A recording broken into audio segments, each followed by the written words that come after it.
აფხაზეთის ავტონომიური რესპუბლიკის მთავრობის მხარდაჭერითა და აფხაზეთის განათლებისა და კულტურის სამინისტროს ორგანიზებით ვალერი არქანიას სახელობის არტ გალერეაში ვიქტორ სანეევის სახელობის სტიპენდიანტების დაჯილდოება გაიმართა.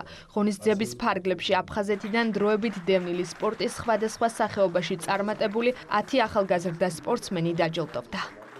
ვიქტორ სანეევის სახელობის სტიპენდია გადავეცით 10 სტიპენდიანტს და ვცდილობთ რომ ეს მიმართულება კიდევ უფრო დავხვეწოთ და მომავალ წელს კიდევ უფრო მეტი ბენეფიციარი ყავდეს.